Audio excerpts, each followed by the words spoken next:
पूर्णस्य पूर्णमादाय पूर्णमेवावशिष्यते।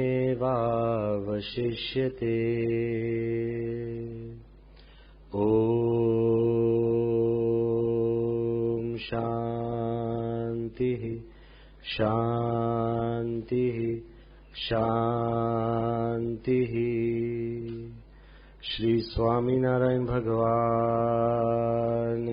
जय। अक्षर पुरुषोत्तम महाराजनी जय। गुणातीतानंद स्वामी महाराजनी जय। भगत जी महाराजनी जय। शास्त्री जी महाराजनी जय। योगी जी महाराजनी जय। गुरु हरि प्रमुख स्वामी महाराजनी जय। प्रमुख स्वामी महाराज शताब्दी महोत्सवनी जय।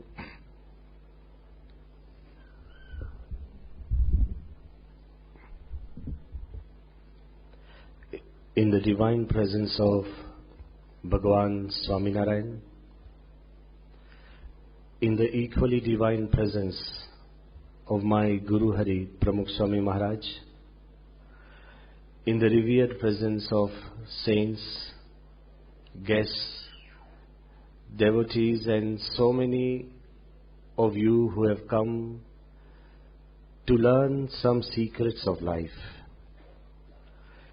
Just before me, Pujya Tapavatsal Swami mentioned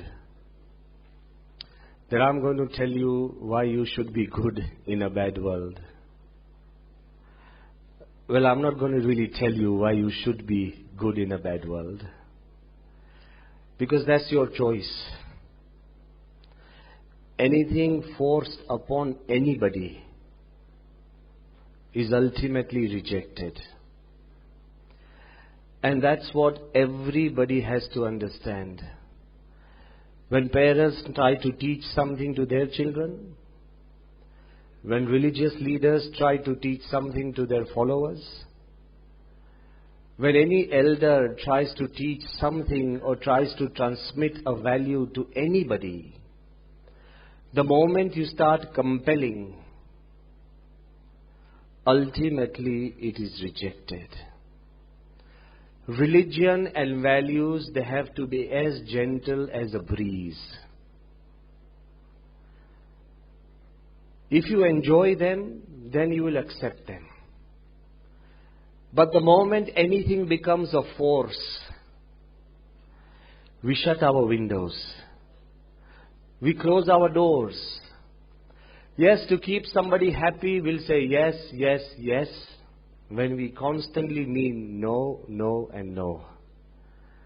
And we really need to understand this. Until we understand that even goodness has to be enjoyable. You need to be happy to be good. There are so many people who would fast on a religious day and the whole day is miserable. If you don't enjoy Ekadashi, then it's going to be difficult. If you think that you have to do puja because something will go wrong and bad if you don't do it, you don't need to love God because of the fear of the devil. You don't need to do good because it's socially accepted. We need to understand and realize that there has to be some substance in goodness. And when we appreciate such a thing, then it becomes second nature. So ultimately, I am here not to explain, not to tell, not to convince. I am here just to let you know what things are, what facts can be. Ultimately, it's your decision whether you should be good in a bad world, or whether you should be bad in a good world, or whether you should be bad in a bad world. The choice is yours. But let's just simply examine that ever since we were born, we've always been told that something is good and something is bad. What was good before suddenly may become bad now. You know the word villain? Does anybody know how the word villain originated? In the old ancient Roman times, the Romans built villas for houses. A group of villas, meaning a group of houses, was known a vill. V-I-L-L-E. Even now you have Auroville, Robbinsville. A place like a village is in the old ancient Latin or Roman language was a vill. A villa was a home. A vill was the village. Whoever stayed in that vill, meaning a village, suddenly the Romans decided that every vill had to have a leader. Sarpanch kahe na? The village chief. The village chief was known as the villain. Do you understand? The village chief was the villain, the person who had to take care of the village, who was the most believed, administratively capable, who took care of the village. Like you have the mayor, the village chief was the villain. But in the times of Roman days, they introduced a taxation system where every vill and every villa had to pay taxes. And who had to collect the taxes? The villain. And every time people didn't want to pay taxes, they would all say, oh my God, the villain is here. Because the taxes were forced, compelled, and given out of fear, as time went, villain became a bad word. What was good once became bad. I am here just to tell you that sometimes you might find something is good. And sometimes you find that something that you've done good might be bad. Something that you enjoy as a child, your parents keep saying that it's bad. And something that you see, it's absolutely bad, your parents keep saying it is good. So ultimately the choices are different. But let's still examine why we should be good even if the world is bad. You know, basically the issue is very different. Once when we were in England in 1995, after our London temple was built, it was opened.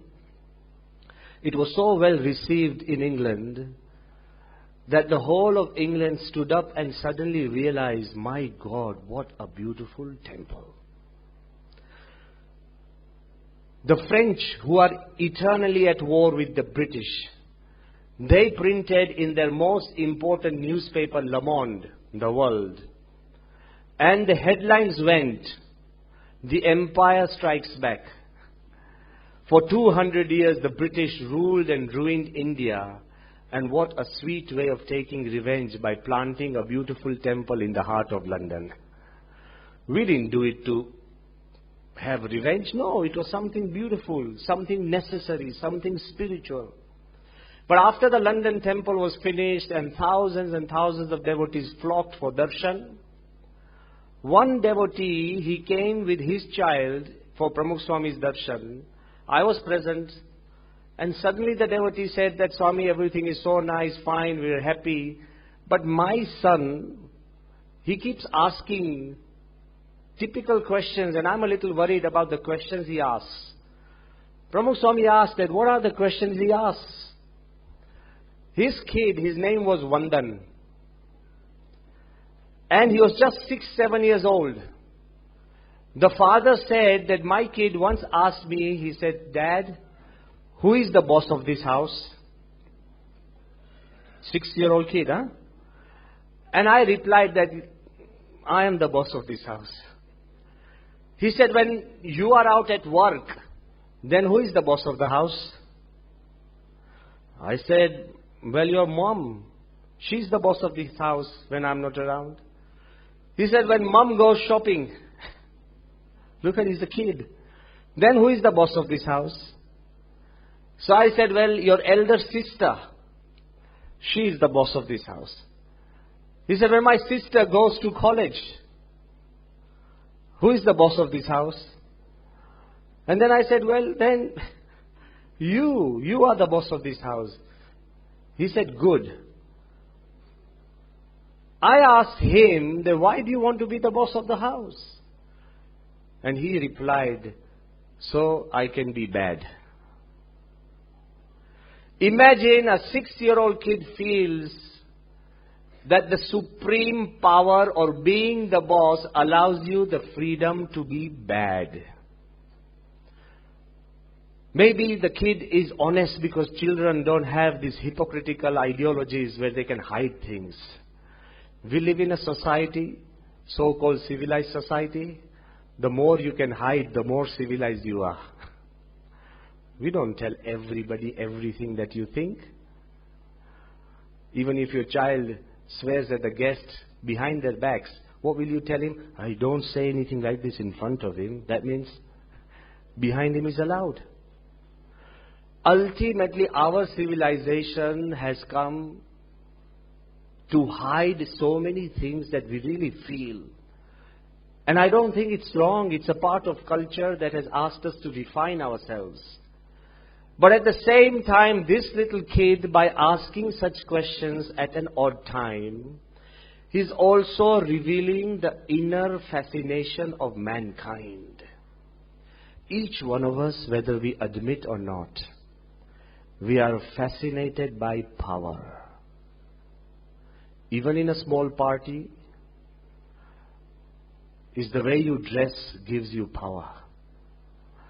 Is the way you talk, it gives you power. The people who come to you signifies power. When somebody cracks a joke and you always try and do one-upmanship, it's a sign of power. Ultimately, there is this secret war going on. You know, husband and wife, they are comfortable, but the moment a child is born, and the moment somebody feels that he listens to the other one partner more than him, suddenly there's a secret war that goes on. The child suffers. Ultimately, all of us are secretly fascinated by this idea known as power. But at the same time, however much we may deny or publicly defy violence, badness, wrongness, secretly we admire it. So many people in the world, perhaps 100% of the population in the world would say violence is bad. Then I ask you, if everyone on this earth believes violence is bad, then why is there violence? Why are there wars? Countries say that I believe in peace, but we are ready to go to war at anybody who does not believe in it. What hypocrisy. We constantly defy violence, and yet I ask you, why are our films and entertainment industries filled with so much violence? You'll tell me it's wrong. Then who's watching it? If people stop watching it, if there is no box office success, then automatically, because they don't sell, it will be decreased. We always say, let me be very honest and frank, everybody would publicly deny that obscenity, pornography is wrong. Then why do they sell? Tell me. Why do the people tell us the highest hit sites are the bad sites? Why? Public we talk about goodness, and very privately we we adore and worship badness. Today we need to think about it that if we really believe, if we really feel that there is a difference of goodness and badness, then a time has come where we need to rise up and understand that there is goodness that we can trace. But you know what the problem is?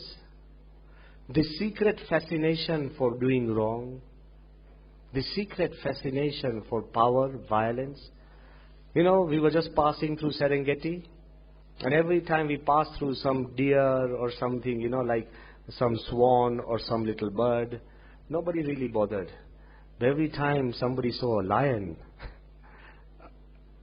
or a cheetah or a leopard, why are we so fascinated by things so violent? I'm asking you, these are the questions you should ask yourself privately. Why? We believe in goodness, but at the same time there is a self-justification in our mind. You will tell me that, Swami, that if the whole world is bad, why should I be the only one who is good? If everybody runs through red traffic lights, why should I be the only one looking like a fool stopping at the red traffic lights? If everyone swears, there are regions in Gujarat where everybody swears. I don't want to specify. If everyone swears, then why should I be the only one who does not swear? Come on, Swami. If the whole world is corrupt and only money takes you through, why should I be the only one who stands up for principles and get isolated? I am asking you that these are the questions that tell us, and look, our behavior is like that. We always try to justify our wrongs and badness by the amount and number of people who do that. Very simple example, because I have suffered as well, that if you are sleeping with 20, 30 people in the same hall, and suppose you wake up at 5 o'clock and you see that all the other 19 are sleeping, 99% of chance is you'll go back to sleep. When the rest are sleeping, why should I be the only one awake? Very simple. There's nothing wrong in these questions, because by default, human beings and mankind is programmed for that. I'll give you a classic example. In the ancient time, there was this ancient emperor in China. And in his region and country, he found out that there was a sudden growth of rats. And the rats were destroying everything, from crops to things, to home things, to clothing. Everything was eaten away by rats, and the rats were also spreading plague, pesticide. So ultimately, the pest of rats, how do you get rid of it? The entire empire, the administration decided that they would run a campaign to catch rats and kill rats. But how much and how far can a group of people reach?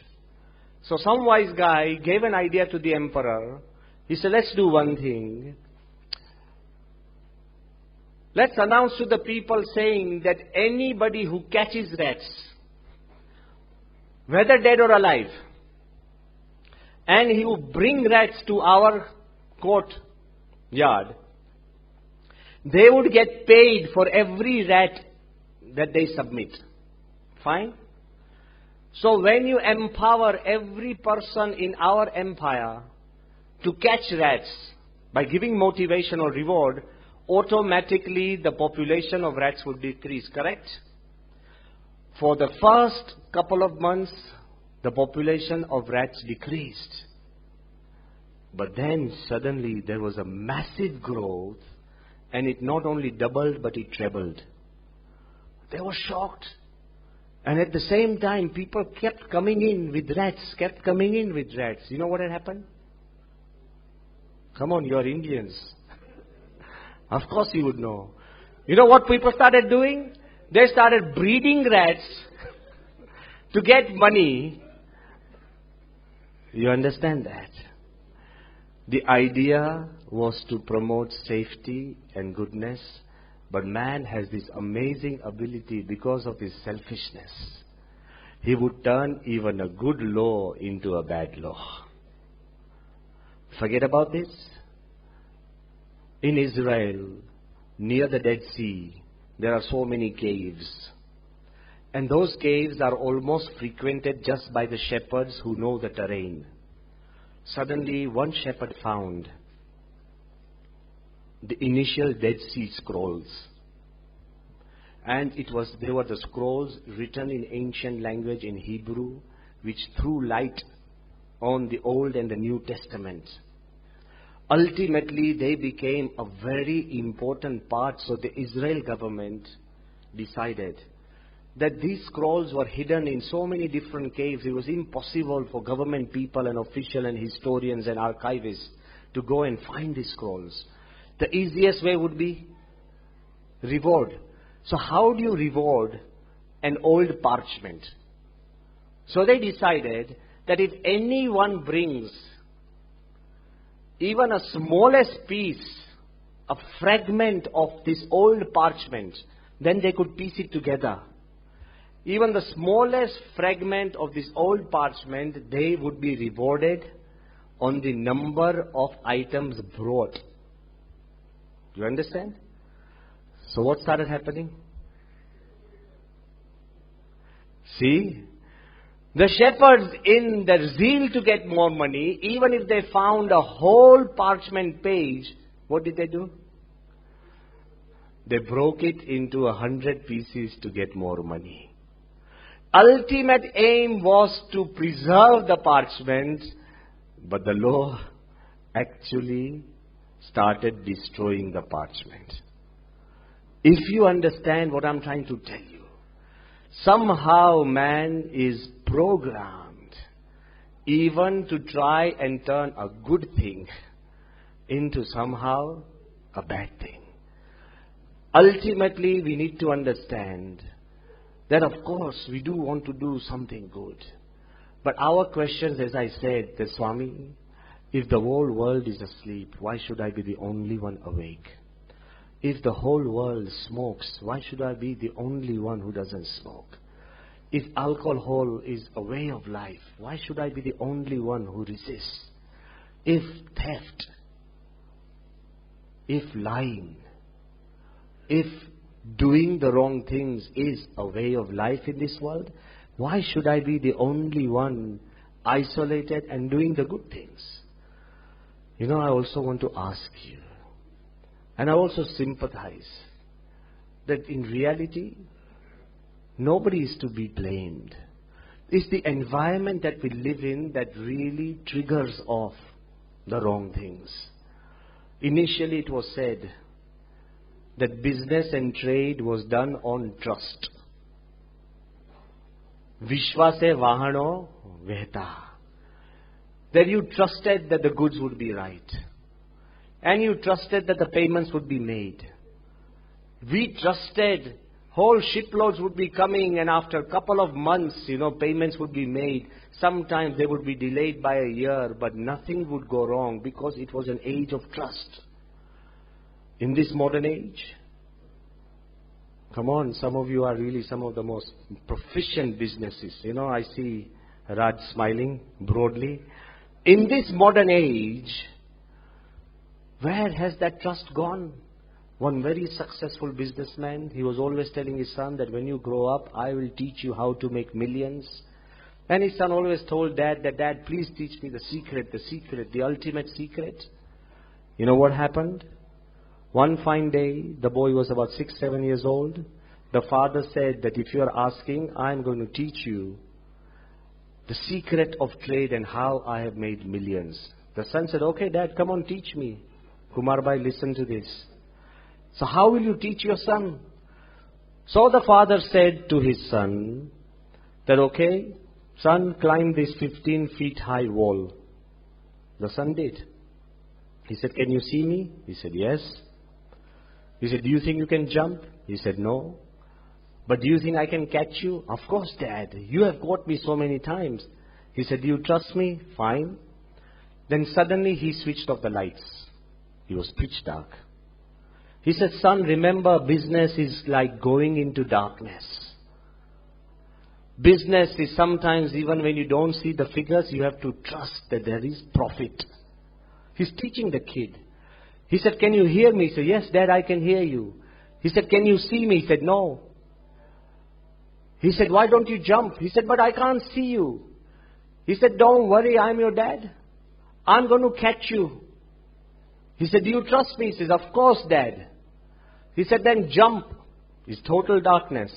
The kid is on 15 feet high wall. He jumps. His dad doesn't catch him. The moment he falls on the floor and is crying because of pain, his dad says, lesson number 1, trust nobody. We live in an age where even business promotes distrust.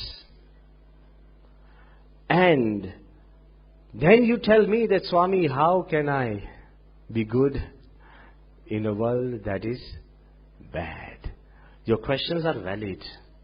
And I'm not here to deny those questions, but let's also try and go a little deeper. You know, sometimes it's the general environment. It's not your fault.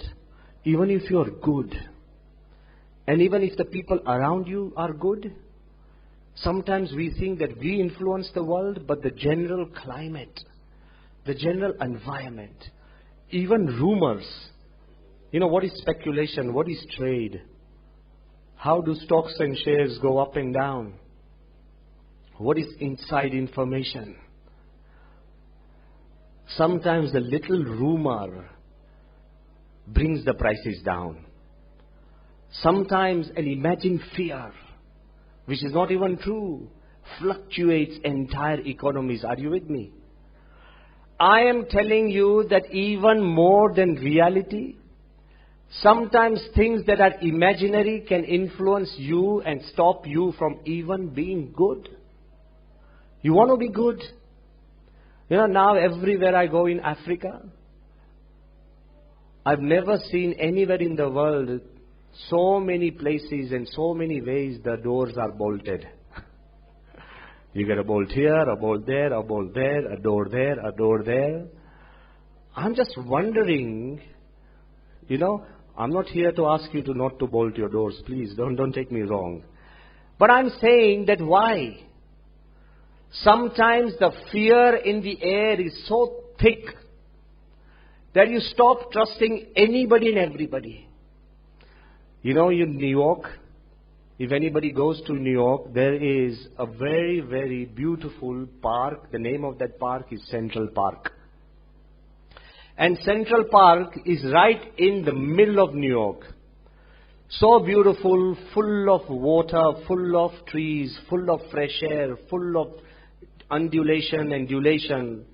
And it is full of everything that you could imagine, and it's such a beautiful place.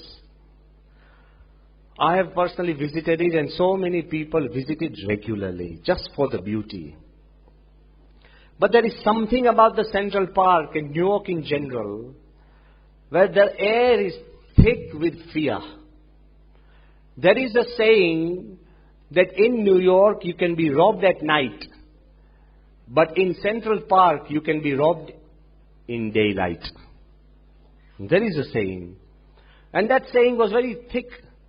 So once, one jogger, very big, you know, very impressive guy who was a health fitness mad guy, he's jogging in the morning. But when he's jogging at about 6:30 in the morning, still, because the air is so thick that Central Park is filled and infested with robbers and muggers, and especially at odd times. So while he's jogging, he's constantly looking over his shoulder just to check, clear the air. So he's jogging and jogging. Suddenly he sees a very hefty guy appear from nowhere. And then, imagine, he thinks there's a big guy. He starts wondering and worrying that why is he behind me? So he turns right, as God would have it. The guy who is behind him also turns right. He turns left. The guy also turns left. He picks up speed. The guy behind him picks up speed. Now what would you think? Suddenly, He starts thinking that this guy is after me, something is happening, so he starts darting. And this guy is also, like he's catching him up. A time comes that he can feel the breath of the jogger behind him on his neck. As you say, neck and neck. In a couple of seconds, the guy behind him, the hefty guy, he brushes past him and overtakes. The moment he brushes past him, our first jogger, he starts examining his pocket. What's happened? His wallet is missing. Now, to get back his own wallet, he starts following the other guy. If he turns right, left, speed, he picks up the speed. He said, no way I'm going to allow him to escape.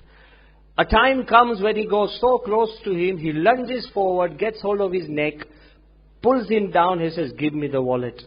That guy, without a word, produces the wallet and gives it to him. On his way home, our man, he's so proud and so happy about his achievement. He said, I'm going to go home and I'm going to tell my wife, I'm going to tell my children that kids, the world is on your own. Don't rely on anybody. Don't beg or borrow. Fight your own battles. Win. Achieve. If you are good, then you are powerful. Fight your own system in this world. Don't beg. He's so proud about his achievement of getting his wallet back. Happily, he comes home. But just when he's about to sit at his dinner table for the breakfast, to his shock and horror, he sees that he had forgotten his wallet on the table. સમજી ગયા? એનું wallet ત્યાં છે. Then he starts wondering that whose wallet do I have in the pocket now? He slowly produces that wallet.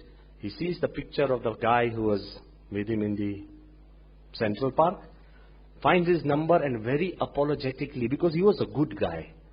He didn't believe in robbing. He didn't believe in mugging. He doesn't want anybody's wallet. He phones him up and he says, excuse me, sir, were you in Central Park this morning? They said, yes. He said, were you jogging in the morning? He said, yes. Did somebody get your wallet? He said, yeah, with a fear in his voice. He said, excuse me, I'm very sorry, sir. In the morning, I thought because you were behind me, I thought you were a mugger. And that's why I chased you. But I want to ask you, why did you give me the wallet? He said, I thought you were a mugger. Imagine, both were good. Both were righteous. Both were thoughtful people. But if the environment is bad, both looked at each other as robbers. We live in a world where the environment is generally that of distrust. We live in a world of Rajiv Gandhi, where even a garland could be a bomb. I'm asking you truthfully, that how many of you, if you come down to India and some stranger comes with a glass of water and says, here, I've just kept this glass of water, would you drink it? Tell me. There was a time when we accepted water. And giving water to stranger was that of punya, merit. Now we have stopped giving water because we've stopped taking it. Imagine in front of your house somebody has parked a car. And for 2 days and 2 nights, if it's unattended, what do? Do you keep it as a gift? You report. We have been told in our temple as well, if somebody parks a car and nobody comes to fetch it for 2 days and 2 nights, report it to the police. It's an age of terrorism.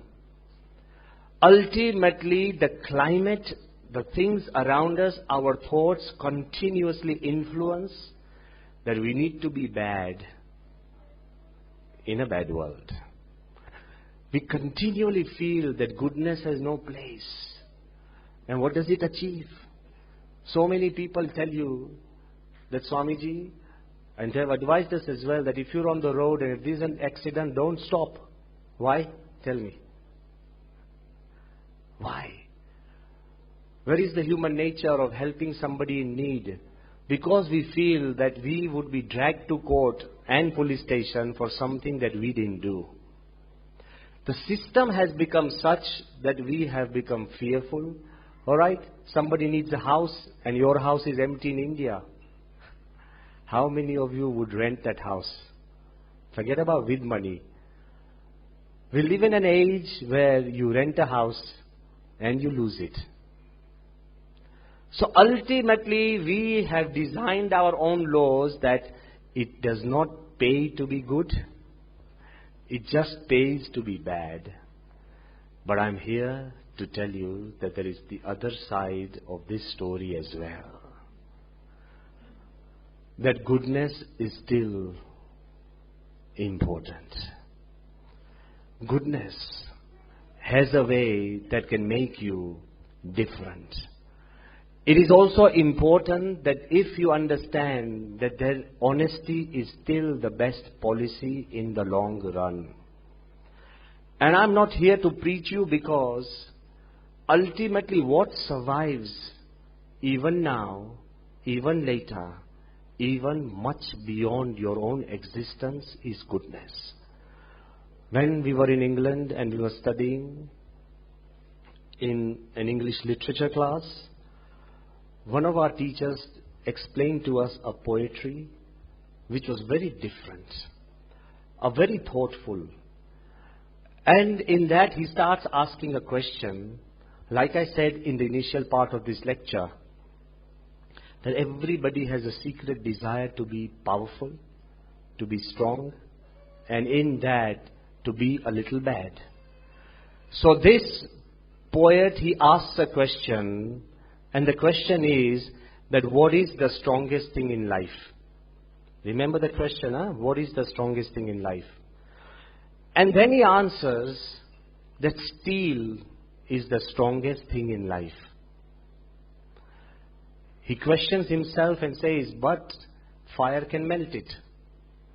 Then he says, okay, fire is the strongest thing in life. He said, but water can quench fire. He says, okay, wait a minute, let's revise. Water is the strongest. He said, but the sun can evaporate the water.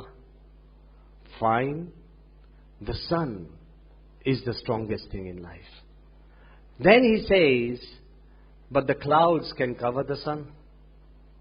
He said, okay, wait a minute, the clouds are the strongest thing in life. He said, but when the wind blows, the clouds fritter away like powder. Alright, okay, the wind is the strongest thing in life. He said, but man can keep out the wind by shutting his window. He said, okay, man is the strongest thing in life. He said, but have you ever seen the strongest man? If he is fearful, he becomes the weakest. You could be the president, you could be the prime minister, you could be a great dictator. But when fear grips you, you become the weakest person in the world. He said, okay, fear is the strongest thing in life. He said, but man forgets his fears when he goes to sleep. You know, when we go to sleep, we forget our fears. So he said, sleep is the strongest thing in life. Definitely we find that, especially in Katha. Once you're in sleep, nobody can literally wake you up. So he said, sleep is the strongest thing in life. Then said, nope, wait. Even from sleep, a man wakes up after 8 hours. But from death, he does not wake up. He said, death is the strongest thing in life. Imagine the question was, what is the strongest thing in life? And the answer is, death. Then he revises it. He said, but even after death, please everybody mark this. Even after death, a man continues to live by the good deeds he has done. A good deed is the strongest thing in life. Much after Gandhi has passed away, we still remember he lives. Much after Mandela has gone, we still remember him, he lives. Much after your grandfather or somebody in your village who has done something good, he is still remembered by the good deeds he has done. So a good deed is the strongest thing in life. You survive years and years after your even death. When I related this story to Pramukh Swami Maharaj, and I told him everything that Swami, when we were children, we learnt all this. This was very interesting. You know what Pramukh Swami said? Long before a good deed, the thought of doing something good gives you the power of doing something good. So a good thought is the strongest thing in life. If people sitting here, if you go home with a good thought, if you go home with something that uplifts you and uplifts your family or people around you, of course you are going to go home stronger than you are. So ultimately, even the thought of doing good, it gives you so much power. It gives you so much strength that you rise beyond the limitations of your own self. Remember, as I said, the world may be bad, but still, if you have one thought of doing good, goodness still succeeds. My question is, you asked me, why should I be awake if the whole world is sleeping? You may ask me, if the whole world is bad, why should I be the only one who is good? When everybody cheats and everybody is corrupt, why should I be the only one non-corrupt and non-cheating? The questions are valid, but I'm asking you other questions. Please answer them privately. If the whole world is blind and you are the only one with eyes, should you become blind as well? Now tell me. If the whole world is limping, they only have one leg, and you are the only one with two legs, should you chop off your leg as well? Tell me. I am asking you that if the whole world is dead and you are the only one alive, should you also kill yourself? So my questions are very genuine. That yes, so what if the whole world is bad?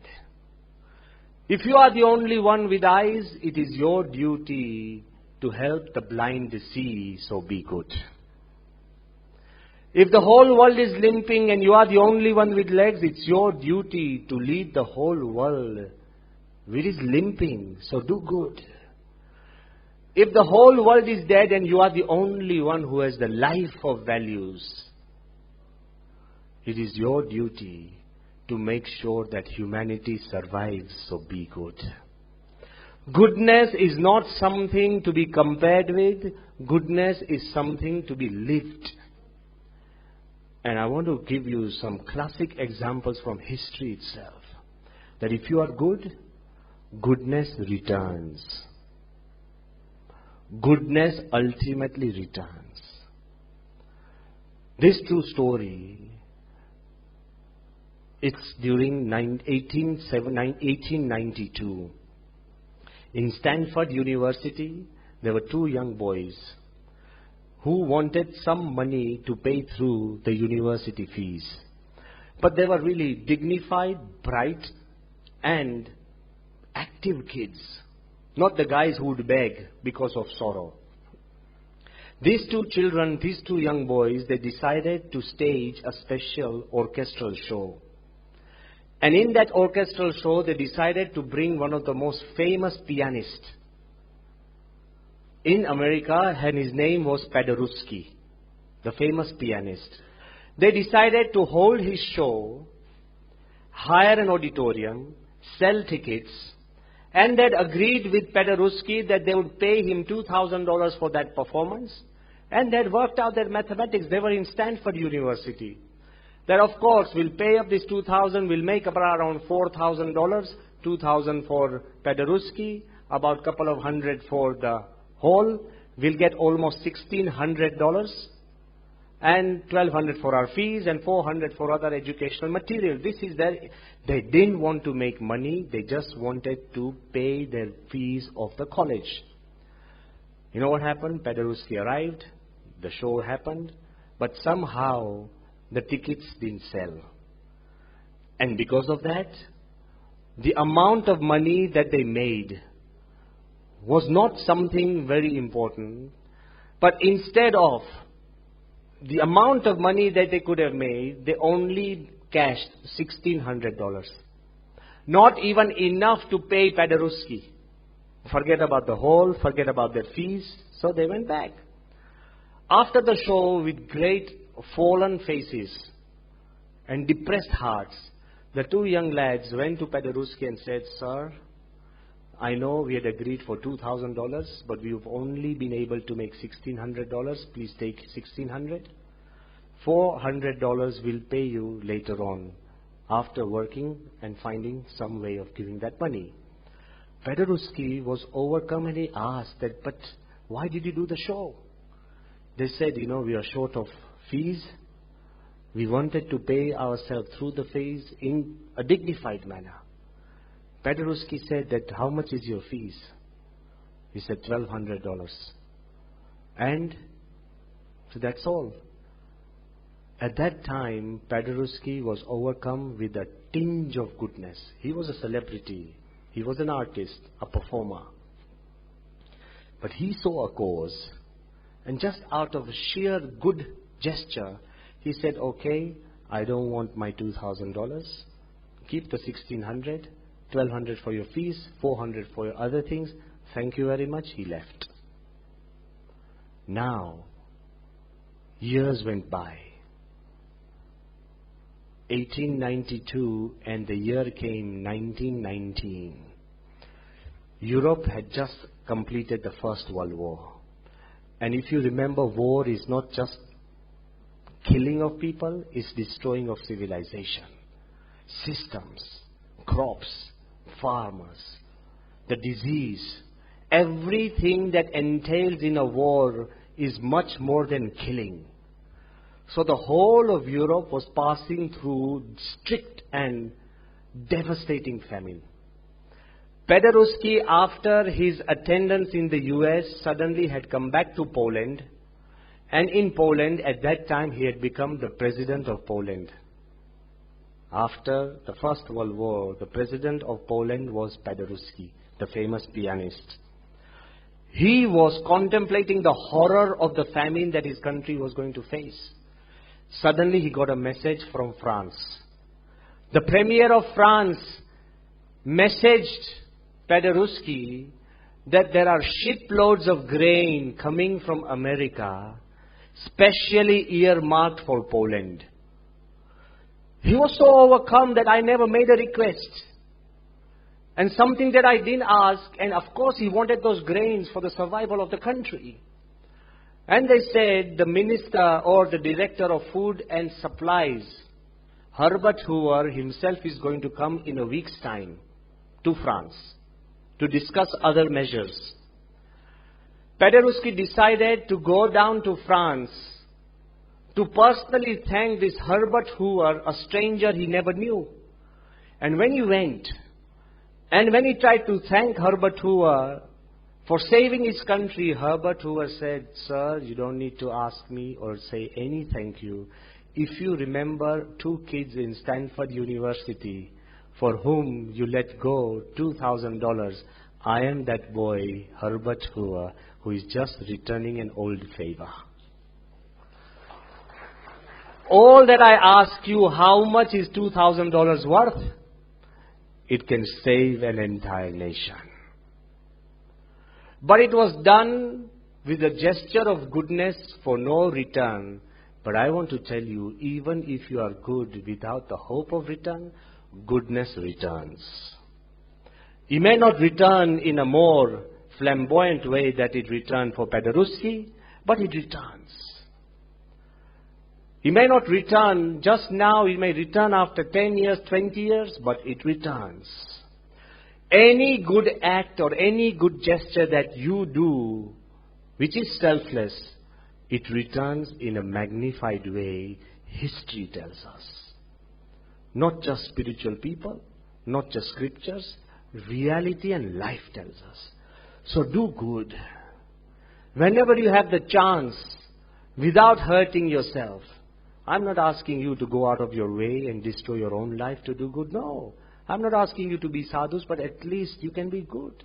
You can give a smile. You can be happy. You can be helpful.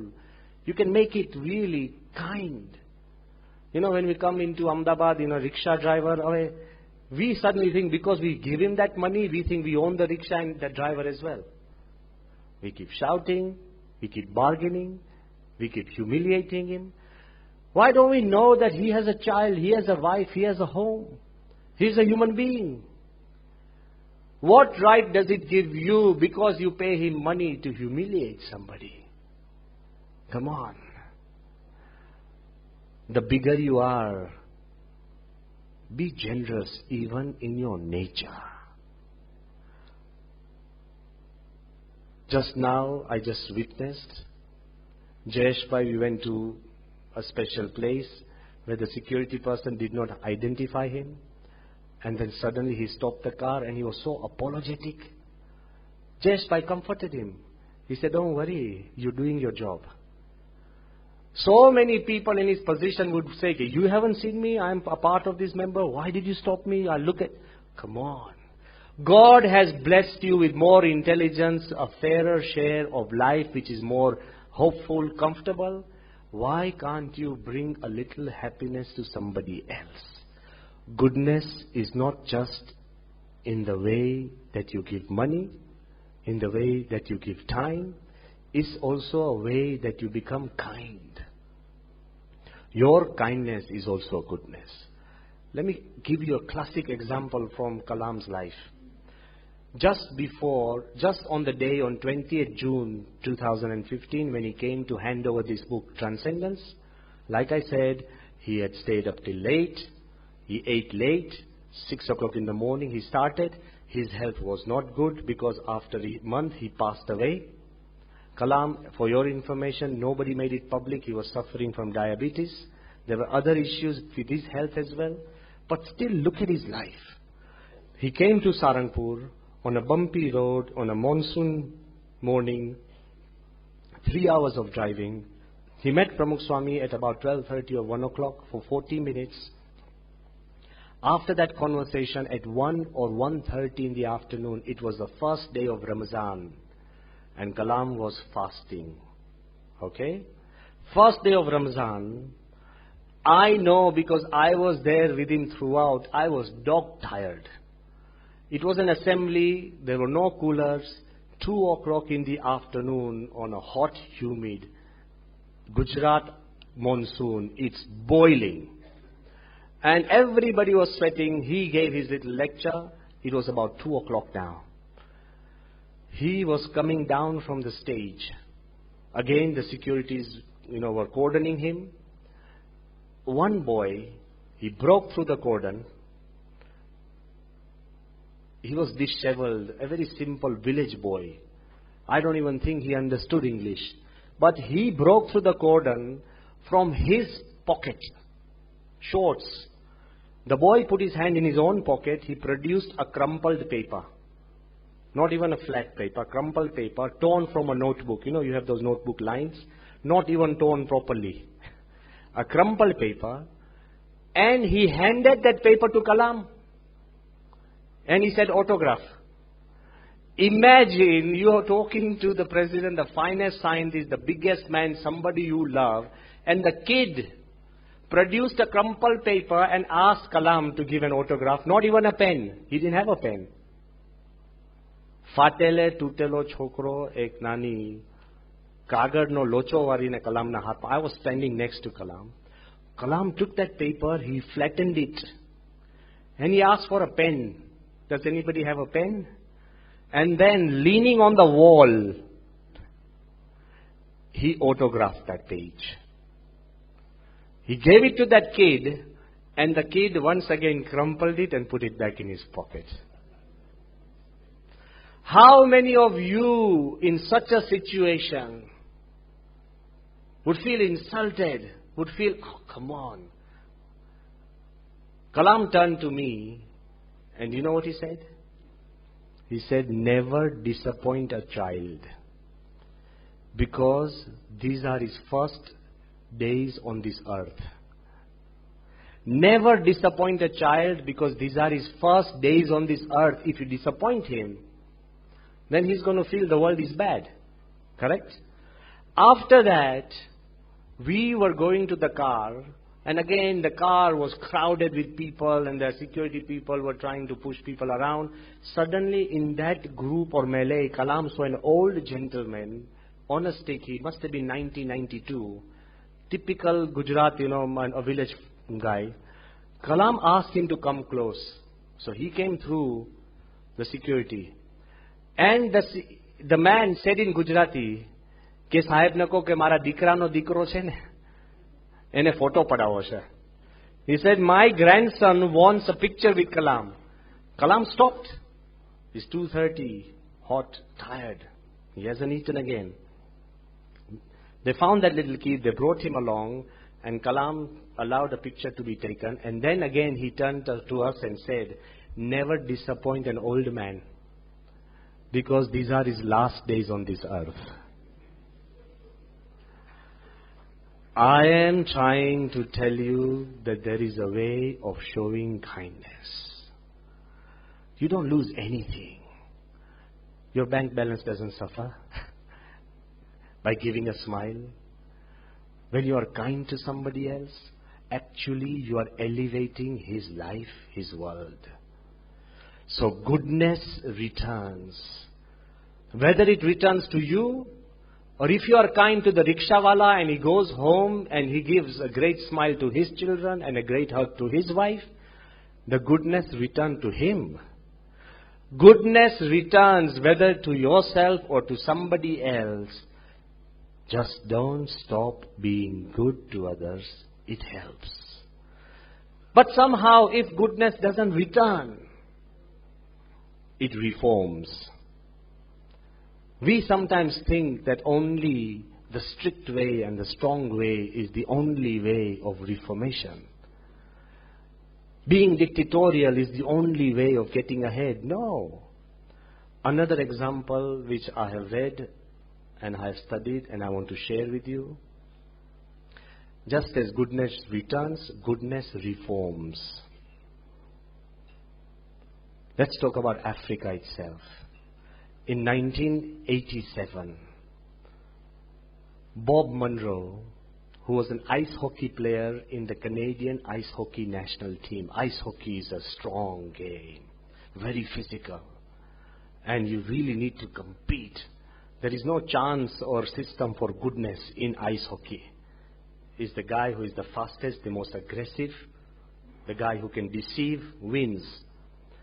But Bob Munro, after retiring from international ice hockey, he was deputed to work in the United Nations in Nairobi. And once from his United Nations headquarters, he was driving along and he tried to take a detour and he was passing through Mathare slums. Mathare slums are known as the largest slums in the world, one of the largest. They are in the Mathare Valley. Almost 250,000 slums in Mathare Valley. To his shock and horror, he saw a lot of young children, barefoot, huddling into an area, shouting, jostling, pushing and pulling people down. He tried to stop his car and he started looking what's happening. Hundreds of kids fighting for something, and then he saw a ball made of rags. A football made of rags. There were hundreds of children trying to play football, but they never touched the ball. They were just kicking and pushing each other. Once when one kid fell down, because he was a sportsman by nature, he pulled down his window and he shouted, "That's a foul." The moment all the kids heard this word foul, they didn't have this word foul in the language. They turned around, they started saying Mzungu. Mzungu means a white man. You're in the slums, middle of the slums, surrounded by hundreds and hundreds of people, and you just made a statement which has irritated the kids. He needed a way to get out. He didn't want to be good, but goodness was the only way out.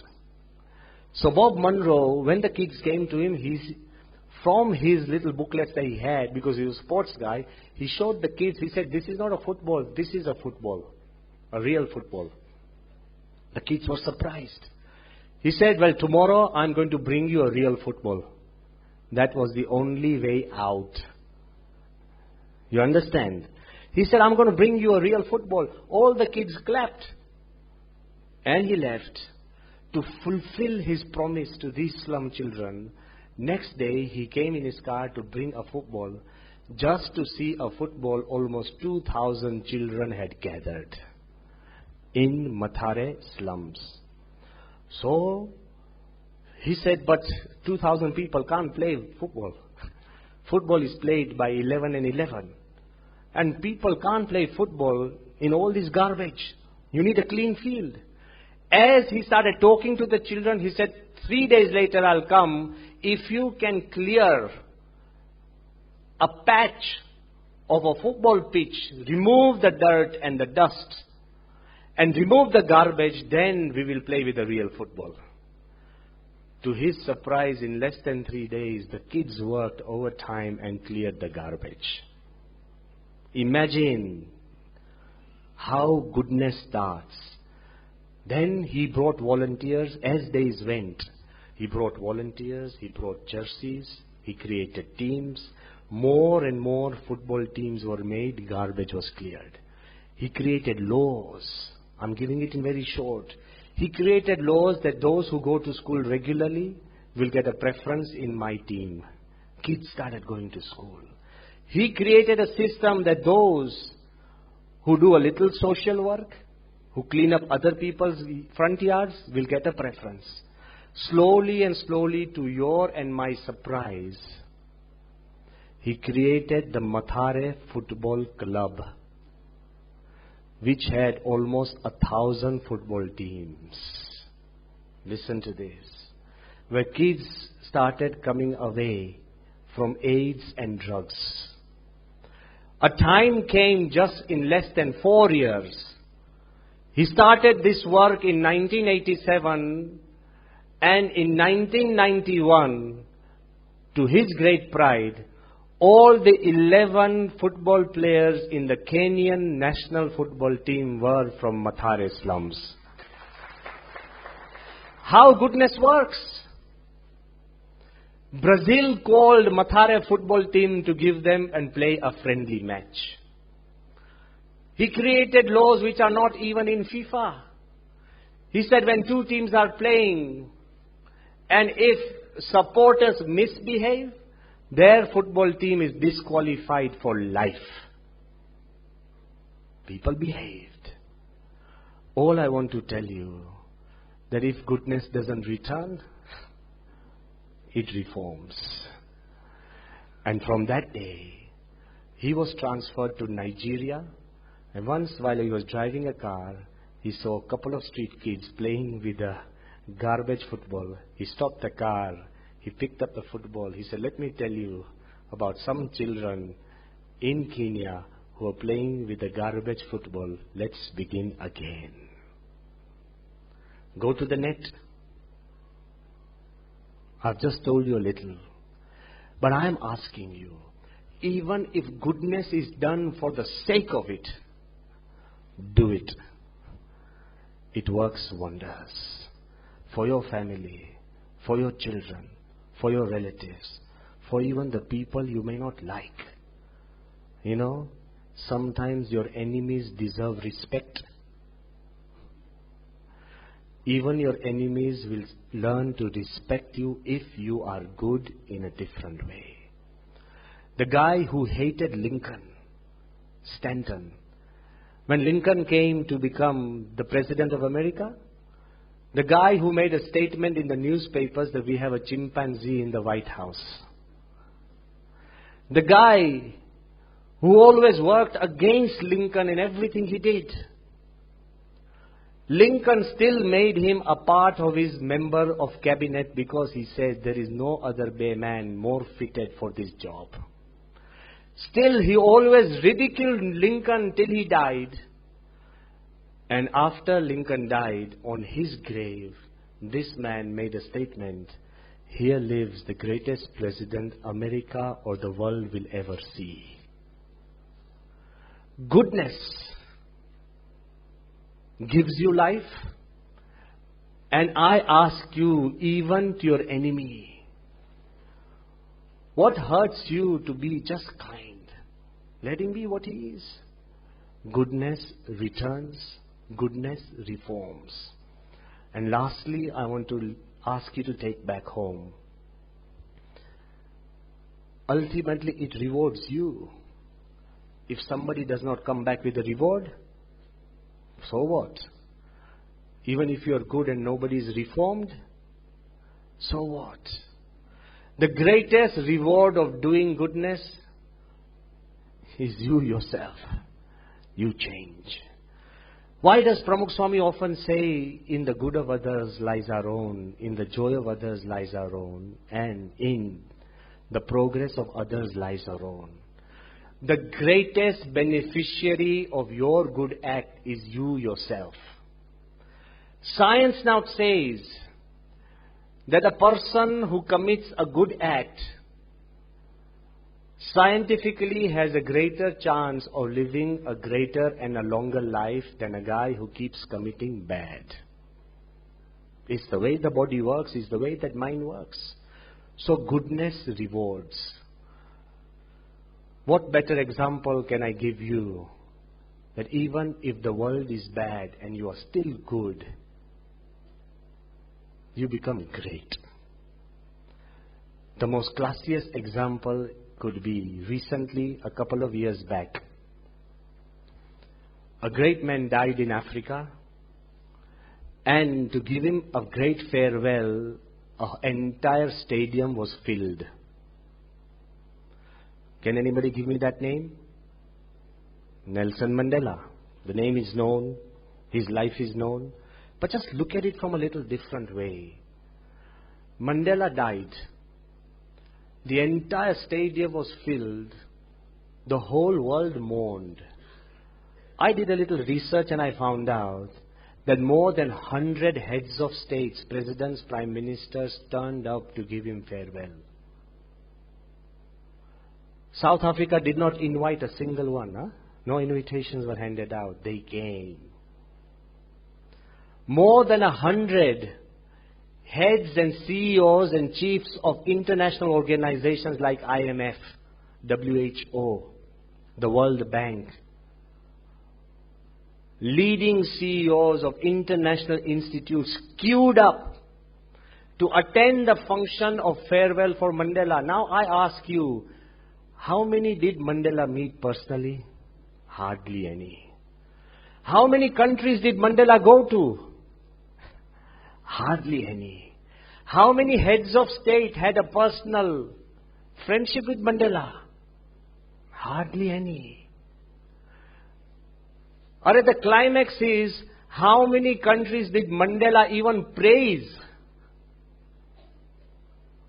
None at all. Many of the countries Mandela might not even have known that they existed. Many of the organizations Mandela could not have cared about. Why did they turn up for the farewell of a man they hardly knew personally and still queued up? Why? There may be a million reasons. But what I feel, Mandela, he came as a tribal. He studied in his youth, but he was hunted. He was wrongly convicted in a conspiracy. He was put in a jail for trying to fight for justice. Every now and then when he was about to be released, he was falsely indicted again and again so that he is in jail. You know, we ask ourselves, I did nothing wrong. Why does God treat me unfairly? Look at his life. And one of the men who was vociferously behind Mandela was John Foster. John Foster created this entire conspiracy. John Foster made sure Mandela remained in jail. And while Mandela was in jail, John Foster very often joked with the people, it is my dream to see Mandela hanged in the white regime. Apartheid. A time came when Mandela was transferred to Robben Island from jail after jail. And you know what happened in the world? You would tell me God even forsook him. Who became the Prime Minister of South Africa? John Vorster. The guy, when he was not in power, he could do so much to Mandela. And the guy who joked and dreamt about ending Mandela's life, suddenly he becomes the Prime Minister, the supreme commander of the regime. And one of the agenda on John Vorster's mind was hang Mandela. He tried once and twice to pass a bill in the parliament for the end of Mandela, but somehow it didn't go through. Every day Mandela was not just humiliated, not just incarcerated, not just hurt.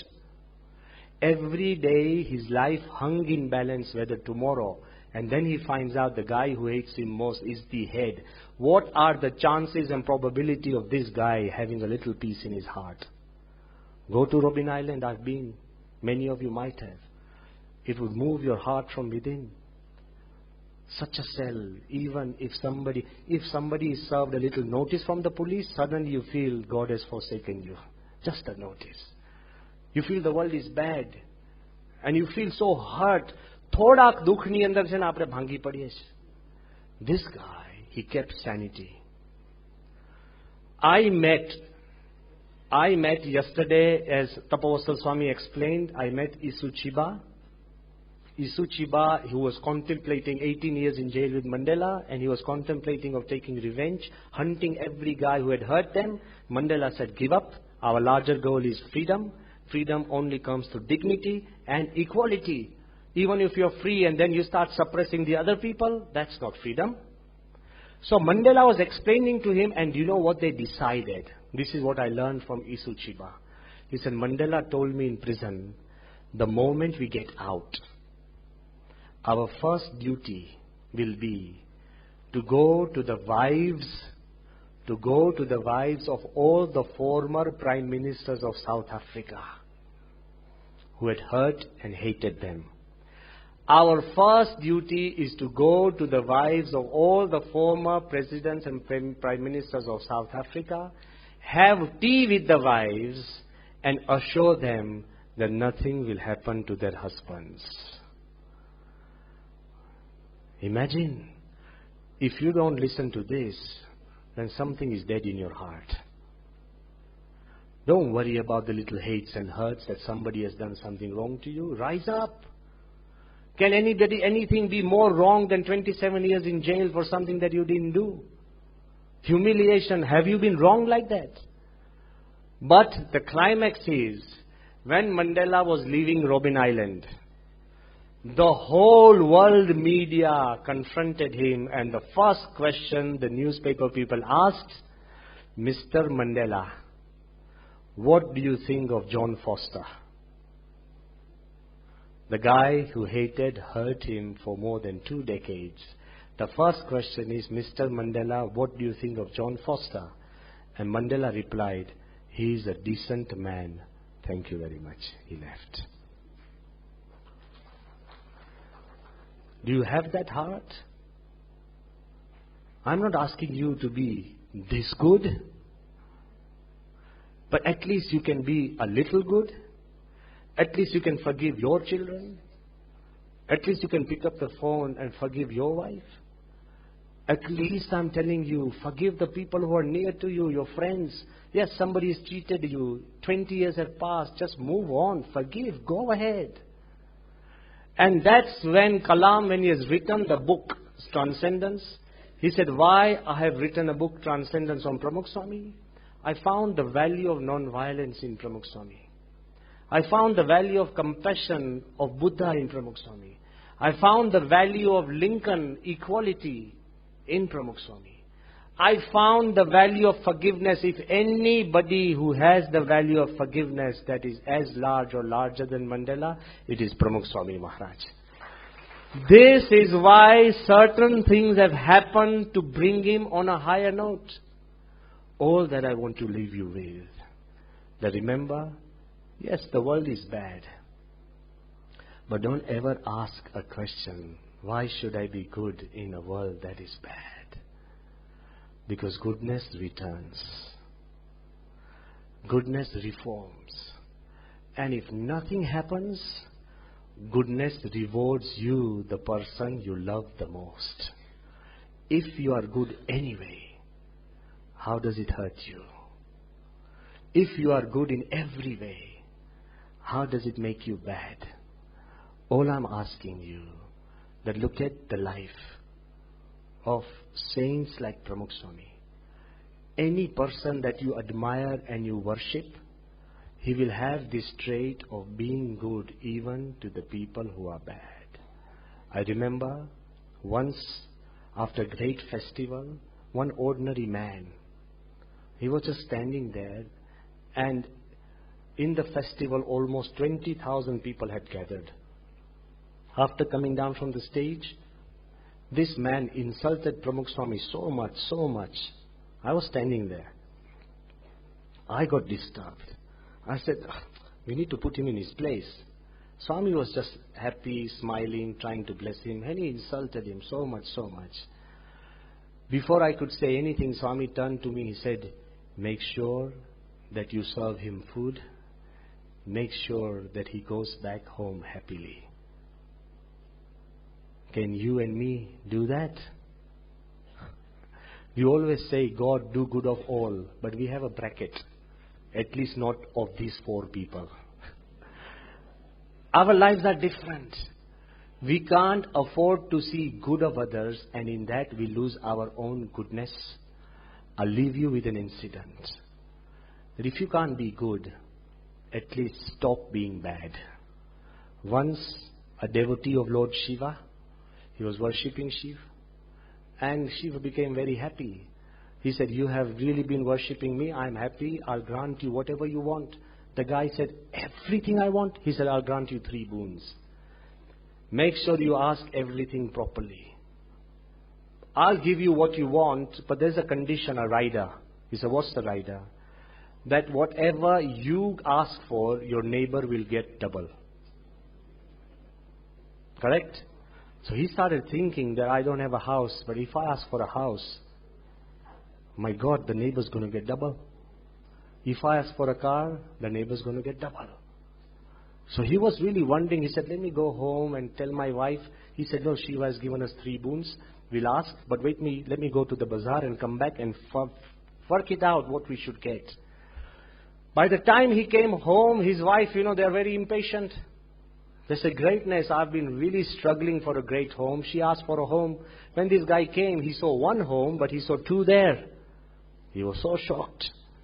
And he said, oh my God, my wife, she's made a mistake. She's already asked for the boon. And before he could get home, the wife already asked for the other boon. All the good things, all the paraphernalia of home stuff and everything. Neighbors got twice. Suddenly he pulled his wife's hair and said, look what you've done. You've asked, but look what the neighbors got. He said, at least we've got 1 boon left. He said, what should you ask to Shiva? He said, okay, Lord Shiva, if you're really pleased on me, let me lose one of my eyes. What happens to the neighbor? Both gone.